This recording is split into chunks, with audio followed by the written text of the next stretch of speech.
ఇరాన్ను లొంగిపోవాలని Trump హెచ్చరిక. ఒమన్పై కూడా తీవ్ర వ్యాఖ్యలు. ఇప్పుడు పశ్చిమాసియాలో ఉద్రిక్తత మరింత పెరిగింది. అమెరికా ఒత్తిడి పెంచుతుంటే ఇరాన్ మాత్రం వెనక్కి తగ్గే సంకేతాలు ఇవ్వడం లేదు. ఈ ఘర్షణలో ఒమన్ పాత్ర కూడా కీలకంగా మారింది. ఎందుకంటే ఒకవైపు అది అమెరికా ఇరాన్ మధ్య దౌత్యానికి వేదికగా ఉంది. మరోవైపు హార్ముజ్ జలసంధికి అత్యంత కీలకమైన భౌగోళిక స్థానం. అక్కడ నౌక రాకపోకలు దెబ్బతింటే దాని ప్రభావం కేవలం పశ్చిమాసియాకే పరిమితం కాదు. ప్రపంచ చమురు సరఫరా, ధరలు, సముద్ర రవాణా, ఇంధన భద్రత అన్నీ ప్రభావితమయ్యే అవకాశం ఉంది. మరి ట్రంప్ వ్యూహం అసలు లక్ష్యమేంటి? ఇరాన్పై ఒత్తిడి ఎంతవరకు పనిచేస్తుంది? ఒమన్ను బెదిరించడం వెనుక వ్యూహం ఏంటి? ఈ ఘర్షణ ప్రపంచాన్ని ఎటువైపు నడిపిస్తుంది? Let's watch. అమెరికా అధ్యక్షుడు డొనాల్డ్ ట్రంప్ ఇరాన్ లొంగిపోవాలని డిమాండ్ చేయడంతో పాటు అమెరికా ఇరాన్ ఘర్షణల్లో ఒమాన్ అడ్డుగా వస్తే సైనిక చర్యకు దిగుతామని హెచ్చరించడం పశ్చిమాసియాలో పరిస్థితిని మరింత సంక్లిష్టం చేసింది. ఒమాన్ ఇప్పటి వరకు అమెరికా ఇరాన్ మధ్య చర్చలకు మధ్యవర్తిగా వ్యవహరించిన దేశం. అలాంటి దేశానికి బెదిరింపు రావడం వెనుక అసలు కారణం హోర్ముజ్ జలసంధి. ఈ జలమార్గం ప్రపంచ ఇంధన సరఫరాకు కీలకమైన మార్గం. ప్రస్తుతం అక్కడ నౌక రాకపోకలు తీవ్రంగా తగ్గిపోయాయి. దాంతో చమురు ధరలు పెరుగుతున్నాయి. ఇక్కడ ట్రంప్ వ్యూహాన్ని కేవలం కోపంతో కూడిన ప్రకటనగా చూడడం సరిపోదు. అమెరికా లక్ష్యం ఇరాన్ అణ్వస్త్ర సామర్థ్యాన్ని అడ్డుకోవడమేనని ట్రంప్ స్పష్టం చేస్తున్నారు. కానీ అదే సమయంలో ఇరాన్పై ఆర్థిక, సైనిక, సముద్ర మార్గాల ఒత్తిడిని పెంచుతున్నారు. ఇరాన్ మాత్రం హోర్ముజ్ను తన వ్యూహాత్మక బలంగా ఉపయోగించుకోవాలని చూస్తోంది. అందుకే ఈ ఘర్షణ ఇప్పుడు ఒక దేశం అణు కార్యక్రమం చుట్టూ మాత్రమే తిరగడం లేదు. ఇంధనం, సముద్ర రవాణా, ప్రాంతీయ ప్రభావం, మధ్యవర్తిత్వం అన్నీ ఒకే యుద్ధ సమీకరణలోకి వచ్చాయి. అసలు ప్రశ్న ఇప్పుడు ఇరాన్ లొంగుతుందా అన్నది మాత్రమే కాదు. ఒమాన్ను ఒత్తిడిలోకి తీసుకురావడం ద్వారా అమెరికా హోర్ముజ్ పై తన వ్యూహాత్మక ఆధిపత్యాన్ని ఎంతవరకు సాధించగలదు అన్నదే.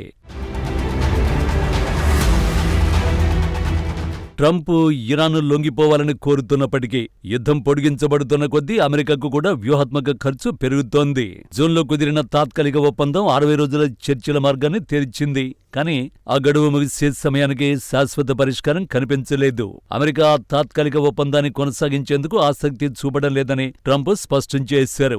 మరోవైపు ఇరాన్ కూడా చర్చలు విఫలమైతే మరింత దూకుడైన సైనిక వైఖరికి వెళ్తామని సంకేతాలు ఇస్తోంది. ఇదే ఈ సంక్షోభంలోని అస్సలు ప్రమాదం.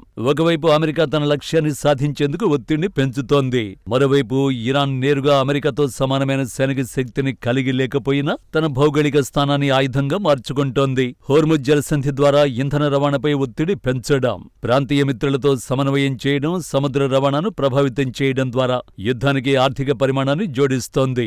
హోర్ముజ్లో నౌకల రాకపోకలు తీవ్రంగా తగ్గడంతో ప్రపంచ చమురు మార్కెట్ ఇప్పటికే స్పందిస్తోంది. అందుకే అమెరికాకు ఇప్పుడు 2 లక్ష్యాలు ఒకేసారి ఉన్నాయి. ఇరాన్ను ఒత్తిడిలో ఉంచాలి, అదే సమయంలో ప్రపంచ ఇంధన సరఫరాను పూర్తిగా దెబ్బతినకుండా చూడాలి. ఈ రెండింటి మధ్య సమతుల్యం సాధించడమే వాషింగ్టన్కు అసలు వ్యూహాత్మక పరీక్ష. ఒమాన్పై ట్రంప్ చేసిన హెచ్చరికలు అత్యంత ఆసక్తికరమైన అంశం దాని భౌగోళిక స్థానం.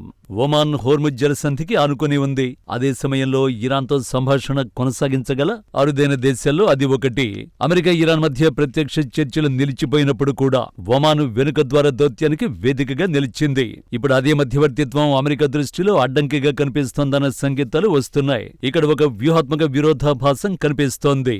యుద్ధాన్ని ముగించాలంటే మధ్యవర్తుల అవసరం. కానీ ఒత్తిడి పెంచే సమయంలో మధ్యవర్తిత్వానికి స్థానం తగ్గిపోతే చర్చల అవకాశాలు కూడా తగ్గిపోవచ్చు.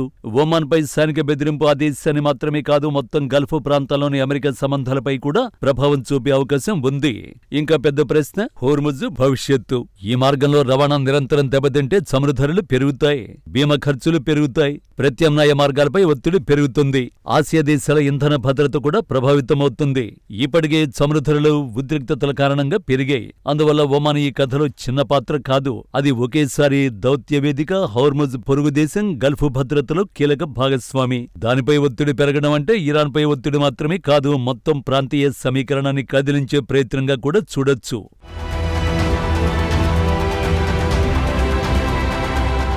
ఈ సంక్షోభాన్ని చూస్తే ఒక విషయం స్పష్టంగా కనిపిస్తోంది.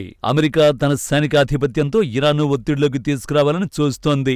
ఇరాన్ మాత్రం తన భౌగోళిక స్థానం, హోర్ముజు ప్రాధాన్యం, ప్రాంతీయ ప్రభావాన్ని ఉపయోగించి ఆ ఒత్తిడిని ఖరీదైనదిగా మార్చాలని ప్రయత్నిస్తోంది. చర్చలు నిలిచిపోవడం, కాల్పుల విరమణ గడువు ముగియడం, ఇరాన్ మరింత దూకుడు వైఖరికి సంకేతాలు ఇవ్వడం, ఇవన్నీ సంక్షోభం ఇంకా ముగియలేదని సూచిస్తున్నాయి. ట్రంప్ ఇరాన్ లొంగిపోవాలని కోరుతున్న ఒక దేశాన్ని రాజకీయంగా లొంగదీసుకోవడం కేవలం బాంబులతో సాధ్యమయ్యే విషయం కాదు.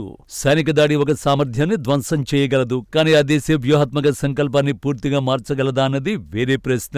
ఇరాన్ తన వద్ద ఉన్న ప్రతి భౌగోళిక, ఆర్థిక, ప్రాంతీయ సాధనాన్ని ఉపయోగిస్తే యుద్ధం దీర్ఘకాలికంగా మారే ప్రమాదం ఉంది. అమెరికాకు మరో సమస్య కూడా ఉంది. ప్రపంచ ఇంధన మార్కెట్ ఈ యుద్ధాన్ని గమనిస్తోంది. హోర్ముజులో రాకపోకలు తగ్గితే దాని ప్రభావం అమెరికా పైన, యూరోప్ పైన, ఆసియా పైన పడుతుంది. చమురు ధరల పెరుగుదల ఇప్పటికే ఆ ప్రభావాన్ని చూపిస్తోంది.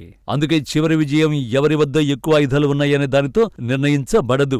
ఎవరు తమ సైనిక శక్తిని, దౌత్యం, ఆర్థిక ఒత్తిడి, ప్రాంతీయ భాగస్వామ్యాలు, ఇంధన భద్రతతో సమన్వయం చేయగలరో వారే ముందంజలో ఉంటారు. ఒమాన్పై బెదిరింపు ఈ సమీకరణాన్ని మరింత ప్రమాదకరంగా మార్చింది. ఇప్పుడు ప్రపంచం ఎదురుచూస్తున్న ప్రశ్న ఒక్కటే: అమెరికా ఒత్తిడి ఇరాన్ను చర్చల బల్లపైకి తీసుకొస్తుందా, లేక హోర్ముజు నుంచి మొత్తం పశ్చిమాసియాను మరింత పెద్ద సంక్షోభంలోకి నెట్టేస్తుందా? అమెరికా సైనిక శక్తి అపారమైనదే, కానీ ఇరాన్ను లొంగదీసుకోవడం కేవలం సైనిక బలంతో సాధ్యమవుతుందా అన్నదే ఇప్పుడు అసలు ప్రశ్న.